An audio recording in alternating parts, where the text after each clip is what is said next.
दोस्तों नमस्कार, जय हिंद, वंदे मातरम। आ चुका है कक्षा 10वीं अर्धवार्षिक परीक्षा का हिंदी का पेपर। यहाँ पर आपका एमपी बोर्ड वाले जितने भी हमारे स्टूडेंट्स हैं सबके लिए ये पूरा पेपर हल सहित में बताऊंगा। ये हिंदी का पेपर 75 मार्क्स का आपकी स्क्रीन के सामने आ चुका है और इसमें जितने भी क्वेश्चन मैं बताऊँ सारे के सारे क्वेश्चन आप याद करेंगे, एक भी क्वेश्चन छोड़ना नहीं है।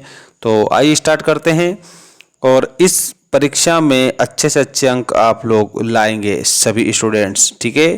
तो ये रहा आपका पहला क्वेश्चन दोस्तों, कक्षा 10वीं एमपी बोर्ड। सही विकल्पों का चयन कीजिए। शिव धनुष टूटने पर कौन क्रोधित हो गए थे? तो परशुराम जी क्रोधित हुए थे, शिव जी का धनुष टूटा था उस समय। तो उत्तर में हमें परशुराम बताना है। तो करेक्ट आंसर है ऑप्शन नंबर बी हमारा हो जाएगा। सभी स्टूडेंट्स चैनल को सब्सक्राइब कर लेना, क्योंकि वार्षिक परीक्षा तक हम आपको ऐसे जो क्वेश्चंस हैं वो बताते रहेंगे जो कि आपके लिए बहुत ही लाभदायक साबित होंगे।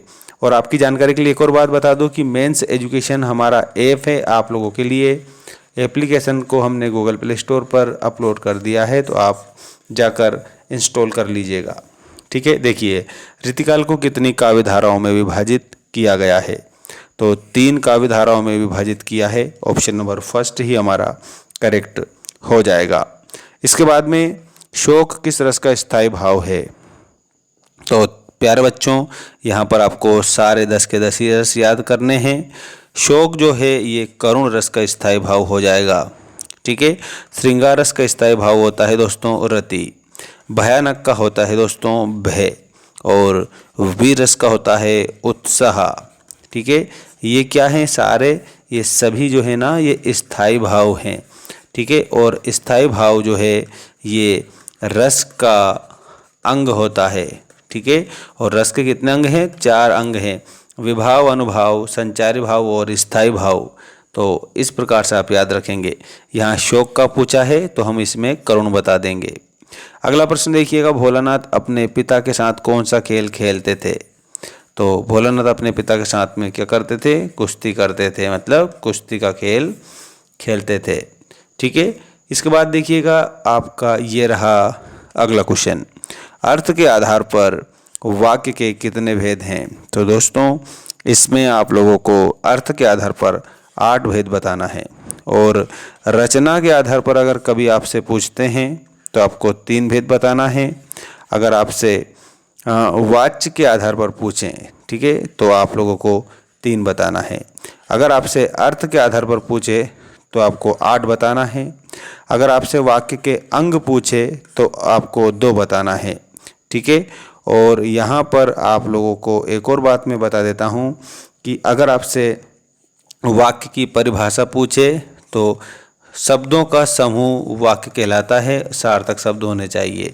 तो शब्द समूह क्या कहलाता है? तो आप लोगों को बताना है वाक्य कहलाता है, जो कि रचना के आधार पर 3 प्रकार का होता है, वाच्य के आधार पर 3 प्रकार का होता है, कर्तृवाच्य, कर्मवाच्य और भाववाच्य। अर्थ के आधार पर 8 प्रकार का होता है। रस के 2 मतलब ये जो हमारा वाक्य है इसके 2 अंग होते हैं, ठीक है। कौन कौन से? एक तो है उद्देश्य और एक है विधेय, ठीक है। इस प्रकार से 2 अंग होते हैं। और सार्थक शब्दों के समूह को वाक्य कहा जाता है, ये वाक्य की परिभाषा है। अगला प्रश्न आप देख सकते हो, नेताजी का चश्मा के लेखक हैं? तो इसमें स्वयं प्रकाश जी लेखक जो हैं, ये नेताजी का चश्मा है। नेताजी का चश्मा हमारे मन में देशभक्ति की भावना उत्पन्न करने वाला पाठ है। इसके बाद में ये आपका आ चुका है सेकंड क्वेश्चन, जिसमें हमें बताया है रिक्त स्थानों की पूर्ति कीजिए। पहला प्रश्न है, इसमें देखिए, उत्साह कविता में को संबोधित किया गया है। यहाँ पर एक ऑप्शन में बादल दिया है, एक में सागर दिया है।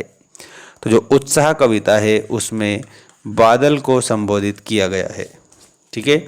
इसके बाद अगला प्रश्न है, चौपाई एक मात्रिक छंद है। ऑप्शन देख लो, एक तो विषम दिया है और एक सम दिया है। तो दोस्तों चौपाई में 16 मात्राएं होती है, समस्त पंक्तियों में, संपूर्ण पंक्तियों में 16-16 मात्रा। तो इसमें समान मात्राएं होती है, मतलब सम मात्रिक छंद है। अगला प्रश्न है, मन्नू भंडारी का जन्म मध्य प्रदेश के गांव में हुआ था। तो आपको ऑप्शन एक तो भानपुरा है, एक आलमपुरा है। तो मध्य प्रदेश का एक गांव था जिसका नाम था भानपुरा। ठीक, वहाँ हुआ था। जिसके समान दूसरा ना हो उसे कहते हैं अद्वितीय। अद्वितीय कहते हैं। अगला है गंतोक का अर्थ आप लोगों को यहाँ पर बताना है। ठीक है, ये मैंने आप लोगों को पहले बता रखा है, पहाड़ या फिर झरना। जल्दी से आप लोग कमेंट करके आप बताएंगे कि इसमें क्या आएगा। वाच्य के भेद होते हैं, 3 भेद होते हैं, कर्तृवाच्य, कर्मवाच्य और भाववाच्य। और ये आ चुकी है आप लोगों की जोड़ी, जिसको हम कंप्लीट करेंगे अभी इसी वक्त। देखिएगा, तुम्हारी दंतुरित मुस्कान। तो दोस्तों इसमें आप लोगों को याद रखना है, इसमें आ जाएगा नागार्जुन। काव्य की शोभा बढ़ाने वाले धर्म को हम कह देंगे अलंकार। ठीक है, तो अलंकार के आगे काव्य की शोभा बढ़ाने वाले धर्म आ जाएगा। रामचरितमानस जो है ये महाकाव्य है। ठीक है, महाकाव्य से आप रामचरितमानस को मिलाएंगे।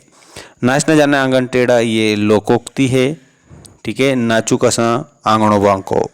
ठीक है, अगला क्वेश्चन देखिए, लखनवी अंदाज, इसमें नवाब साहब थे, उन्होंने खीरे खरीद लिए थे। ठीक है, फेरी भेटूला, फेरी भेटूला का अर्थ होता है फिर मिलेंगे, तो फेरी भेटूला में फिर मिलेंगे आप उत्तर में लिखेंगे। इस तरह से ये सही जोड़ी आप कंप्लीट करेंगे। सभी बच्चे इसका स्क्रीनशॉट ले लीजिएगा और मेंस एजुकेशन आप ज़रूर डाउनलोड कर लें। हमारा जो ऐप है जिसको हमने चैनल के अबाउट सेक्शन में उसकी लिंक दे रखी है और इस वीडियो की डिस्क्रिप्शन में भी आप लोगों को लिंक देखने को मिल जाएगी। ठीक है, अब हम देखते हैं हमारा नेक्स्ट क्वेश्चन। ठीक है, यहाँ पर हमारा अगला जो क्वेश्चन है वो आ चुका है। सत्य असत्य बताइए। ये रहा सत्य असत्य। बाल गोविंद भगत की आयु 50 वर्ष थी। ठीक है, तो जल्दी से जल्दी बताइए बाल गोविंद भगत की आयु कितनी थी। लाइव जितने भी स्टूडेंट हमारे साथ में जुड़े हैं कमेंट करके आप बताएंगे। बाल गोविंद भगत जो है दोस्तों ये कबीर को साहब मानते थे। इनके पुत्र की मृत्यु हो गई थी तब भी ये कबीर के भजनों को गा रहे थे। ये गाते समय खंजड़ी बजाते थे। ठीक है, और यहाँ पर ये अपनी संपूर्ण जो फसल है उसको कबीर मठ लेकर जाते थे। ठीक है, इतना मैंने बता दिया। जल्दी से आप कमेंट करके बताइए कि बाल गोविंद भगत की आयु कितने वर्ष थी। अगला क्वेश्चन है, सीता स्वयंवर में राम लक्ष्मण मुनि विश्वामित्र के साथ गए थे। तो इसमें आप लोगों को क्या लिखना है, सत्य लिखना है। रीढ़ नरकट एक प्रकार की घास से बनाई जाती है, इसमें भी आप लोगों को सत्य लिखना है।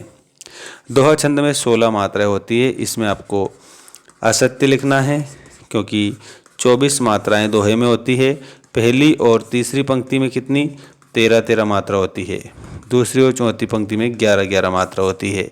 तो ये अर्ध सममात्रिक छंद होता है दोहा।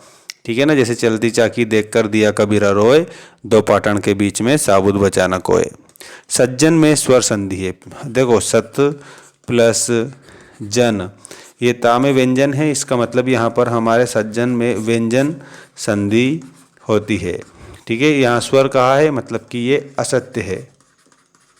अगला देखिए, हिरोशिमा कविता अज्ञे द्वारा लिखी गई है। ये बिल्कुल सत्य है और इन्होंने हिरोशिमा कविता रेलगाड़ी में बैठे बैठे लिखी थी। ठीक है, रेलगाड़ी में बैठे बैठे लिखी। बाकी क्वेश्चन आपको नेक्स्ट वीडियो में बताएंगे। चैनल को आप सब्सक्राइब करके रखना।